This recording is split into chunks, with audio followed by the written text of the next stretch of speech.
ఈ కాంగ్రెస్ గవర్నమెంట్లో మార్పు ఎట్లుంది తెలుసా? ఎంత అద్భుతమైనటువంటి మార్పు ఉందంటే, యూరియా బత్తాల కోసం అప్పుడు కేసీఆర్ ముఖ్యమంత్రి ఉన్నప్పుడు యూరియా బత్తాలు గ్రోమర్ సెంటర్ ఓడితోనే దొరుకుతుండే. ఇలా యూరియా బత్తాల కోసం యాప్లలో చూసుకోవాలి, ఫోన్లో యాప్. ఆ యూరియా బత్తాలు కూడా దొరకాయి, లైన్లో చెప్పులు పెట్టాలి కాంగ్రెస్ గవర్నమెంట్లో. ఈ మార్పు వచ్చింది.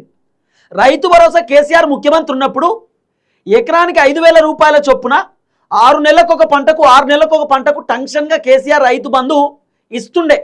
దాదాపు 10 రోజులలో కేసీఆర్ మొత్తం రైతు బంధు కంప్లీట్ చేస్తుండే. ఇలా రేవంత్ రెడ్డి గవర్నమెంట్లో ఎంత మంచి మార్పు వచ్చిందంటే, రైతు భరోసా 9,000 కోట్ల రూపాయలు 6 నెలలకు పడతాయి.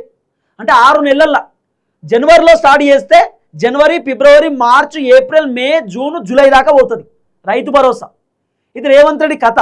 పోయినసారేమో పోయిన మంతు 1 ఎకరానికి రైతు భరోసా ఇచ్చిండు. నిన్న భారీ బహిరంగ సభ పెట్టి నిన్న మరో ఎకరానికి రైతు భరోసా ఇచ్చిండు. ఈయనేదో మొత్తం రైతు భరోసా ఇచ్చేసినట్టు, 100 ఎకరాలు ఉంటే 100 ఎకరాలకు రైతు భరోసా ఇస్తున్నట్టు మళ్ళీ డైలాగులు కొట్టేటటువంటి కార్యక్రమం చేస్తున్నాడు. అంటే ఓవరాల్గా చూసుకుంటే రేవంత్ రెడ్డి ప్రభుత్వంలో అద్భుతమైనటువంటి మార్పు వచ్చిందని చెప్పి జనాలు చెప్తున్నటువంటి మాట. తర్వాత రేవంత్ అన్న నిన్న సభలో ఏం చెప్పిండు? 70,000 ఉద్యోగాలు మేమే ఇచ్చినామని చెప్పి రేవంత్ అన్న చెప్పినటువంటి మాట. అందుకే జనాలు చెప్తున్నారు రేవంత్ రెడ్డి పోవాలని చెప్పి, కేసీఆర్ రావాలని. రేవంత్ రెడ్డి ప్రభుత్వం వచ్చిన తర్వాత కేవలం 19,000 జాబ్ నోటిఫికేషన్లు మాత్రమే ఇచ్చినట. మిగిలినటువంటి జాబ్ నోటిఫికేషన్లు అన్నీ కూడా కేసీఆర్ ప్రభుత్వంలో ఇచ్చినటువంటి నోటిఫికేషన్లకు రేవంత్ రెడ్డి ప్రభుత్వం ఎగ్జామ్స్ పెట్టి నియామక పత్రాలు ఇచ్చిరు అనేది వినబడుతున్నటువంటి వ్యవహారం. కాబట్టి రేవంత్ రెడ్డి అధికారంలోకి వచ్చిన దగ్గర నుండి ఇప్పటిదాకా మొత్తం అబద్ధాలే, ఒక్కటి నిజం చెప్పింది లేదు. రేవంత్ అన్న ముఖ్యమంత్రి కాకుండా ముందు చెప్పినటువంటి మాట ఏంది?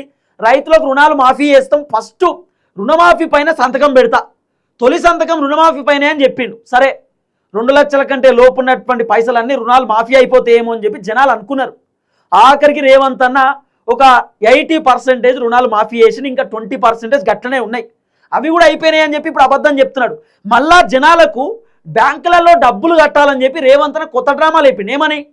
2 లక్షల కంటే పైన ఉన్నటువంటి పైసలు కూడా బ్యాంకులో కట్టుర్రి, మిగిలినటువంటి 2 లక్షలు నేను రుణాలు మాఫీ చేస్తాను రేవంత్ అన్న చెప్పిండు. రేవంత్ అన్న మాటలు నమ్మి చాలా మంది రైతులు 2 లక్షల కంటే పైన ఉన్నటువంటి పైసలు బ్యాంకులో కట్టి ఎదురు చూసారు. ఆ ఎదురు చూపులే తప్ప ఏం కాలే, ఆ రుణాలు మాఫీ అయినటువంటి పరిస్థితి లేదు. రేవంత్ రెడ్డి అటు ఇటు చేసి జనాలను ఘోరంగా మోసం చేసిండు.